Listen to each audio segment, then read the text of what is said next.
Hello everyone, welcome to solving masters we will solve every mystery from a workbook. So guys, कैसे हैं आप सब। मैं आज लेकर आया हूँ हमारी एक और नई वीडियो जिसमें हम करने वाले हैं हमारा chapter number 5 of a chemistry series which is language of chemistry, जिसका हमने ऑलमोस्ट आधा चैप्टर कवर कर लिया 2 वीडियोज़ में। अगर गाइस आपने वो वीडियोज़ नहीं देखे तो डोंट वरी, वो सब वीडियोज़ के लिंक डिस्क्रिप्शन बॉक्स में दिया है, so do check out them. So आज हम बेसिकली क्या पढ़ना है ना, आगे जो हमारा आधा चैप्टर है उसको भी हम 2 वीडियोस में कवर करेंगे, आराम से कवर करेंगे, कोई हड़बड़ी नहीं है, ठीक है। सो क्या आप भी अच्छी तरह पढ़ पाएंगे, मैं भी अच्छी तरह पढ़ा पाऊंगा। सो आज हम बेसिकली क्या कवर करेंगे, लॉ ऑफ कंजर्वेशन ऑफ मास और बैलेंसिंग केमिकल इक्वेशन। गाइस ज़्यादा कुछ नहीं है, लेकिन बहुत ही I guess it is the most important topics of this chapter. So guys इसलिए और उससे रिलेटेड हम टर्म्स देखने वाले हैं और क्या क्या टर्म्स होते हैं, और let's get started. So guys, law of conservation of mass, basically law of conservation of mass states that mass can neither be created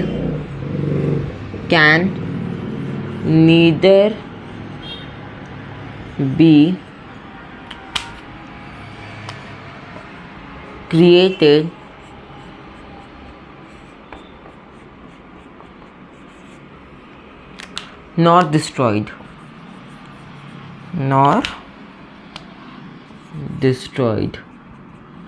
ना। इसका मतलब क्या है, मेन तो हमें मतलब से देख रहे हैं, ठीक है।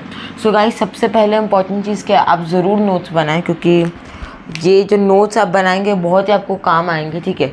सो प्लीज़ मेक श्योर कि आप नोट्स बनाएं, जो मैं लिख रहा हूँ बस वही लिखें। मैं मेन चीज़ लिखता हूँ, सो आप बस वही लिखें तो काफ़ी रहेगा। एक minute. So mass can neither be created nor be destroyed. मतलब मास क्या होता है, पहले कोई भी चीज़ का जो हम देखते हैं, जैसे ये पेन है, ये मान लीजिए पेन है 50 ग्राम्स की, ये जो 50 ग्राम है क्या होगा, इसका मास हो गया। वैसे मान लीजिए दोनों पेन को मिला दें तो टोटल क्या होगा, 100 ग्राम्स से क्या होगा, इन दोनों का टोटल मास हो गया। बस कोई भी चीज़ को जो हम मेज़र करते हैं, जो इसका वो यूनिट्स आता है, वो होता है हमारा मास, ठीक है। सो मास इज़ बेसिकली जो मैं बता दिया वो है। और मास के नीदर भी क्रिएटेड नॉर बी डिस्ट्रॉयड। सुनाओ, कोई भी केमिकल रिएक्शन में आप मास को बना नहीं सकते। मतलब आपने जितना भी अमाउंट पे आपने कोई सब्सटेंस लिया, उसको आप रिएक्ट कर रहे हैं, सो आपको जो नए सब्सटेंसेस जो मिलेंगे ना, वो आपके उतने ही मास के होंगे। अगर आप जैसे मान लीजिए आपने कोई ले लिया है, लेट्स से आपने लिया है यहाँ पे एक चॉकलेट 100 ग्राम्स का, ठीक है। ये कितना है, 100 ग्राम्स का, ठीक है। अब मान लीजिए आपने इसमें आपने इसको हीट कर दिया है। हीट का साइन ऐसे होता है, ऐसे डार्क रहते हैं, ऐसे हीट कर दिया, ठीक है। मान लीजिए आपने इसको हीट कर दिया। सो आपको प्रोडक्ट में क्या मिलेगा, आपको प्रोडक्ट में बस ये मिलेगा ना, क्या बोलते हैं, ये मेल्टेड चॉकलेट मिलेगा आपको, है ना। आपको प्रोडक्ट में मेल्टेड चॉकलेट मिलेगा। सो वो जो वेट होगा ना मेल्टेड चॉकलेट का, कंटेनर का नहीं, जो मेल्टेड चॉकलेट का वेट होगा ना, वो होगा 100 ग्राम ही होगा, ठीक है। सो बस यही क्या स्टेट करता है लॉ ऑफ कंजर्वेशन ऑफ मास। जहाँ पे चॉकलेट मेरा 100 ग्राम है, मैंने इसको हीट किया, जो मेल्टेड चॉकलेट होगा, अगर कंटेनर को ना देखें, इसे मेल्टेड चॉकलेट होगा, उसका भी वेट क्या होगा, 100 ग्राम ही होगा। सो आई होप इट्स क्लियर। अब हम इसको और अच्छी तरह कुछ एग्जाम्पल्स के साथ समझते हैं, ठीक है। सो जैसे एग्जाम्पल से पहले यही मैं बता दिया, वैसे आप और भी देख सकते हैं। अभी हम देखते हैं केमिकल इक्वेशन, और इसी के साथ जो मैं केमिकल इक्वेशन पढ़ाऊंगा आपको, और लॉ ऑफ कंजर्वेशन मास अच्छी तरह आपको ये क्या बोलते हैं, क्लियर हो जाएगा। सो मैं अब देखते हैं हम केमिकल इक्वेशन। अभी हम पढ़ के आप देखेंगे रिएक्टेंट्स क्या होते हैं, प्रोडक्ट्स क्या होते हैं। चलिए, सो केमिकल इक्वेशन के पहले हम एग्जाम्पल लिख लेते हैं पहले। एक काम करता हूँ, इसको छोटे में लिखता हूँ। मैग्नीशियम लेते हैं, चलिए मैग्नीशियम प्लस क्या लेते हैं, ऑक्सीजन लेते हैं। ये क्या बनाता है भाई, MgO, यानी मैग्नीशियम ऑक्साइड। चलिए अब हम इसको लेके देखते हैं। हमने केमिकल इक्वेशन लिखा है magnesium plus oxygen gives magnesium oxide. अब हम 3 चीज़ और लिखने वाले हो, क्या क्या है? सेकंड, ये था हमारा फर्स्ट। सेकंड देखते हैं, आप साथ साथ में ज़रूर लिखते जाएं। when magnesium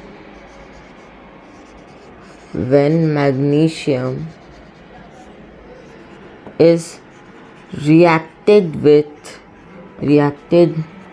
with oxygen, it forms magnesium oxide.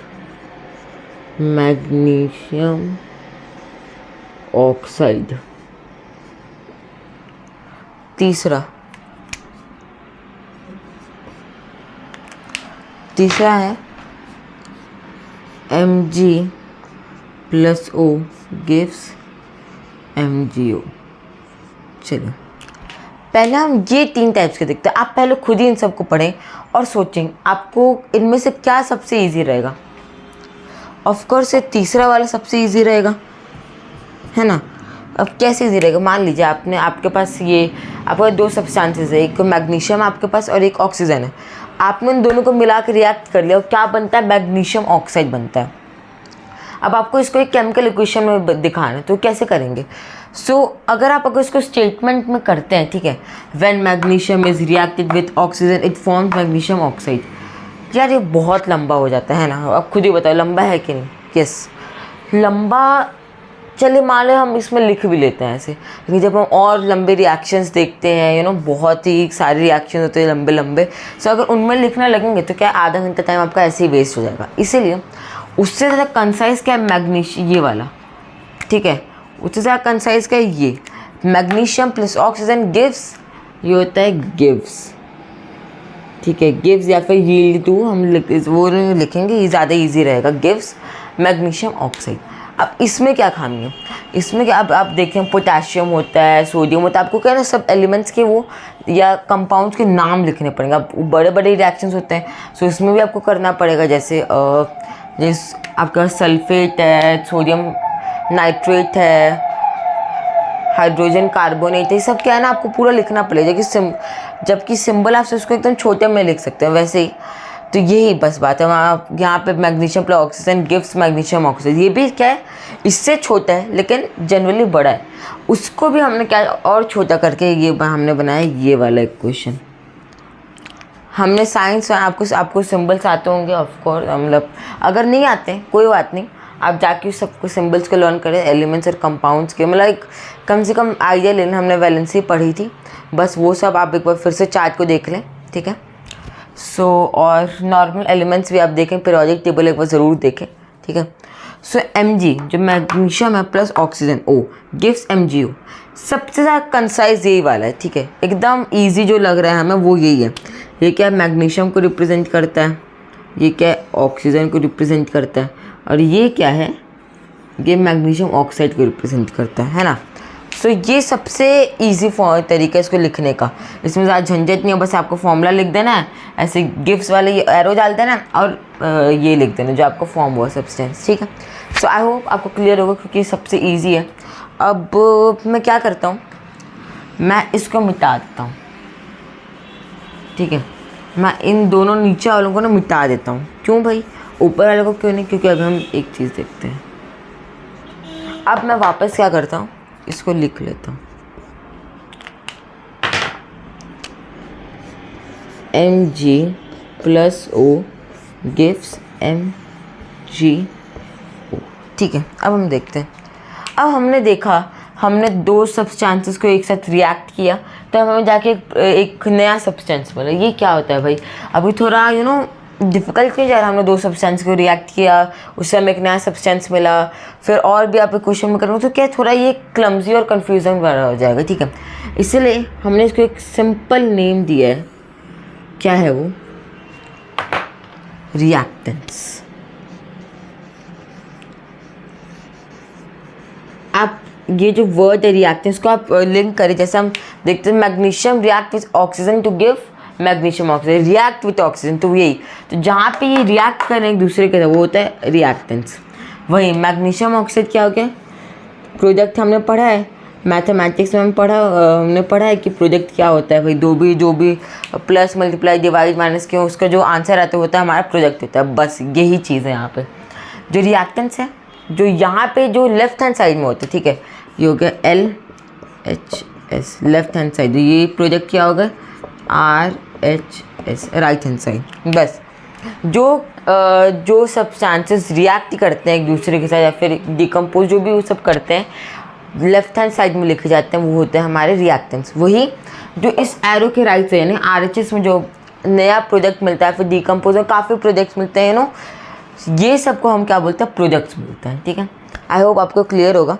एक हम देखते हैं reactants. The substance which take part in chemical reaction are called reactants. ये हो गया जो केमिकल रिएक्शन में पार्ट लेने रिएक्ट हो रहे हो गए रिएक्टेंट्स होगा। ठीक है, the reactants are always written on the left hand side in a chemical reaction. Okay, products the new substance और substances form as a result of a chemical reaction are called products. बस यही है, the new substances form are called products. बस ये था हमारा बेसिकल chemical equation. ठीक है, अब केमिकल इक्वेशन का डेफिनेशन देख लेते हैं। A chemical equation is statement that describes a chemical reaction in terms of symbols and formula. So ये केमिकल इक्वेशन क्या है, एक स्टेटमेंट है। ठीक है, ये एक स्टेटमेंट है जिसको हम रिप्रेजेंट करते हैं किसके साथ, ये सिंबल्स और फॉर्मूले के साथ। ठीक है, बस यही है। आपको लिखने के बाद ऐसे शॉर्ट में आप लिख सकते हैं chemical equation is statement which is represented with the help of symbols and formulas. ठीक है, क्योंकि ये एक स्टेटमेंट ही है। देख लो, magnesium plus oxygen gives magnesium oxygen या फिर magnesium reacts with oxygen gives magnesium oxygen. क्या एक स्टेटमेंट ही है, लेकिन हमने उसको एकदम शॉर्ट करके ये सिंबल और फॉर्मूले से कर दिया। सॉरी। सो बस यही था हमारा केमिकल इक्वेशन। अब हम देखते हैं balanced chemical equation. So guys, अब हम देखने वाले हैं बैलेंस्ड केमिकल इक्वेशन। सो अब ध्यान दें, ये जो मैंने इक्वेशन लिखा है इसमें क्या है, Mg plus O2 gives MgO। अब यहाँ पे गड़बड़ क्या है, अगर आप देखेंगे, मैं पहले यहाँ पे लाइन खींच देता हूँ। मैग्नीशियम, एक काम करती हूँ यहाँ पे भी एक लाइन खींच देता हूँ मैं। अब ये क्या है, ये साइड क्या है हमारा, रिएक्टेंट साइड। कौन सा, रिएक्टेंट साइड। अभी हमने जस्ट पढ़ा रिएक्टेंट्स क्या होते हैं, और ये हमारे क्या है, प्रोडक्ट साइड। ठीक है, अब हम वो सब एलिमेंट्स लिखते हैं जो यहाँ पे रिएक्टेंट में है। क्या है भाई, मैग्नीशियम है और ऑक्सीजन है। यहाँ पे भी क्या है, मैग्नीशियम है और ऑक्सीजन है। ठीक है, अब यहाँ पे अगर देखेंगे मैग्नीशियम के कितने एटम्स हैं, यहाँ पे 1 है। अगर 1 है तो हम कुछ लिखते नहीं, यहाँ पे हम 1 है। यहाँ पे ऑक्सीजन के यहाँ पे नंबर दिया गया, यहाँ पे 2 है। ठीक है, यहाँ पे 2 दिया था, यहाँ पे कितने एटम्स है ऑक्सीजन के, 2 हैं। मैग्नीशियम के यहाँ पे 1 है। ठीक है, ऑक्सीजन के यहाँ पे, ऑक्सीजन की भी यहाँ पे 1 है। अब कुछ तो गड़बड़ हो गई ना, क्या गड़बड़ हुई है, सोचो। हमने अभी क्या पढ़ा है, law of conservation of mass which states that mass is neither created nor be destroyed. ठीक है, रिएक्टेंट में हमने लिया यहाँ पे 2 एटम ऑफ ऑक्सीजन और 1 एटम ऑफ मैग्नीशियम। टोटल कितना लिया हमने, 3, टोटल 3 लिया। अब प्रोडक्ट में देखें, यहाँ पे 1 एटम ऑफ ऑक्सीजन है और 1 एटम ऑफ मैग्नीशियम। टोटल कितना होगा, 2। यहाँ पे 2 है, यहाँ पे 3 है। कुछ तो हो रहा है भाई, कुछ तो हो रहा है। क्या हो रहा है, violation of law of conservation of मास। अगर आपने ये रिएक्टेंट में टोटल 3 आपके एटम्स हैं और यहाँ पे 2 एटम्स है प्रोडक्ट में, तो ये तो भाई कुछ तो गलत हो रहा है ना। जी बिल्कुल गलत हो रहा है। सो इस गलती को ठीक करने के लिए क्या करते हैं हम, क्या इस केमिकल इक्वेशन को बैलेंस करते हैं। ये क्या है हमारा, ये अभी हमारा है अनबैलेंस्ड या फिर स्केलेटल केमिकल इक्वेशन है ये। इसको हम बैलेंस करेंगे। बैलेंसिंग क्या रहता है, आप मॉलिक्यूल्स यहाँ पे जो लेफ्ट हैंड साइड में क्या लिखते हैं, मॉलिक्यूल्स लिखते हैं, उसको आप ऐड करके इसको total number of total number of atoms present in reactant is equal to total number of atoms present in product हम कर सकते हैं। वो कैसे करते हैं? अब यहाँ पे Mg प्लस O2 Mg1O1, ठीक है। अब इसमें हम क्या करेंगे, यहाँ पे मैग्नीशियम तो एक है, चलो ऑक्सीजन यहाँ पे लेकिन एक है, यहाँ पे 2 है, इसमें यहाँ पे डाल देता हूँ 2, ठीक है। अब 2 डालते ही डायरेक्टली यहाँ पे क्या हो जाएगा, ये हो जाएगा 2, लेकिन हम लिखते नहीं है, ठीक है। मैं से आपको लिख के दिखा रहा था, आपको कन्फ्यूज़न है, क्योंकि अगर आपको नॉर्मल अगर दिया रहेगा, ठीक है, मान लीजिए ये क्वेश्चन है और आपको ऐसे दिया रहेगा, तो क्या होगा 2 × 2 आप मल्टीप्लाई करेंगे, क्या हो जाएगा 4 atoms of oxygen are there. बस ये आपको बहुत ही की पॉइंट आपको ध्यान रखना है। तो यहाँ पे 2 मैंने लिख दिया, यहाँ पे भी क्या होगा, यहाँ पे क्या हो जाएंगे 2 ऐसे हो जाएंगे, ठीक है। लेकिन हमें ऐसे लिखना नहीं है, हमें बस यहाँ पे मॉलिक्यूल लिखना है और एटम नहीं लिखना है। यहाँ पे 2 Mg होगा। अब क्या देख रहे हैं, यहाँ पे ऑक्सीजन 2 है, यहाँ पे 1 है। चलिए यहाँ पे मैं इसको पहले इसको रब कर देता हूँ। हाँ, अब हम क्या देख रहे हैं, यहाँ पे मैग्नीशियम 1 है, ऑक्सीजन यहाँ पे 2 है, यहाँ पे मैग्नीशियम 2 है, यहाँ पे ऑक्सीजन 2 है। चलो ऑक्सीजन तो क्या होगा, बैलेंस हो गया। मैग्नीशियम में क्या है, ये लार्जर है ये प्रोडक्ट में। अब क्या करें, आज देख लूँगा, यहाँ पे हम 2 डाल देते हैं, तो 2 1 से क्या होता है 2 होता है, बस यहाँ पे हमारा क्या आ जाएगा 2 आ जाएगा, और जिससे ये हमारा इक्वल हो जाएगा, बस दैट्स इट। अब ये क्या है, हमारा बैलेंस केमिकल इक्वेशन, बस और कुछ नहीं, ठीक है। हम देख रहे हैं यहाँ पे प्लस में कर दिया 4, यहाँ 2 + 2 होगा 4, 2 + 2 होगा यहाँ पे 4, तो क्या है ये सेम है दोनों। So number of atoms present in reactants is equal to number of atoms present in product. तो ये हमें बस यही प्रूव करना है, law of conservation of mass को प्रूव करना है, that mass is neither created nor be destroyed. बस इसको प्रूव करते ही आपका केमिकल इक्वेशन बैलेंस हो जाएगा, बस आपको ये करना है, दैट्स इट, ज़्यादा कुछ नहीं है। लेकिन हम और एग्जांपल्स लेके देखते हैं, ऐसे ही काम करता हूँ, इसको ऐसे बस मिटाता हूँ, ठीक है। आप भी मेरे साथ करते जाएं और आप प्रैक्टिस के लिए और इक्वेशन ज़रूर लें, ठीक है। जितना प्रैक्टिस करेंगे उतना आपको इजी होगा करने में, वरना इसे में थोड़ा टाइम लगता है फटाफट करने में। सो आप और भी सर्च कर सकते हैं, क्वेश्चन खुद से सॉल्व करने का ट्राई करें, पहले इजी से स्टार्ट करें, ठीक है, फिर थोड़े एडवांस पे जाएं। सो एक और लेते हैं, मान लीजिए KNO3 पोटेशियम नाइट्रेट, ठीक है। हमने क्या लिया, पोटेशियम नाइट्रेट लिया, जिसको हम एक मिनट उसको थोड़ा और बड़ा लिख देता हूँ, पोटेशियम नाइट्रेट, जिसको जब हम हीट करते हैं तो किस में ब्रेक होता है, अरे किस में ब्रेक होता है भाई, potassium nitrite KNO2 plus O2, मैं O2 यहाँ पे लिख रहा हूँ, सो आप प्लीज़ कंफ्यूज मत होगा। जब हम इसको हीट करते हैं, हीट, मैं एक चीज़ आपको बता दे रहा हूँ, हीट का साइन होता है ये डेल्टा, इसको शायद बोलते हैं, हाँ, ये क्या थोड़ा डार्क रहता है एक साइड, बस।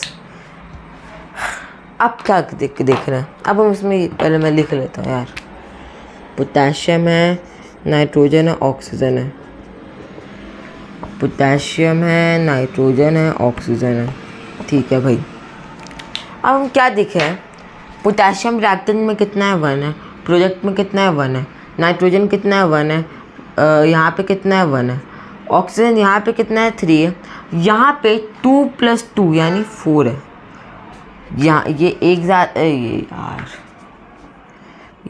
प्रोजेक्ट में एक ज़्यादा है, बाकी दोनों के इक्वल है।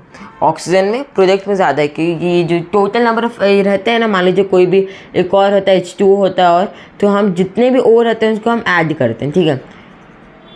तो यहाँ पे कितने 4 एटम्स ऑफ ऑक्सीजन। अब हम क्या देख रहे हैं, यहाँ पे 3 है, यहाँ पे 4 है। अब क्या किया जाए, अब वैसे हम बैलेंसिंग चालू करते हैं, पहले हम 1 से कुछ होगा नहीं, 2 3 4 5 आप लगाते जाए नंबर्स, जब तक वो बैलेंस ना हो जाए। मान लीजिए मैं यहाँ पे लगाता हूँ 2, तो 2 से क्या पूरा ये चेंज हो जाएगा, 1 मिनट,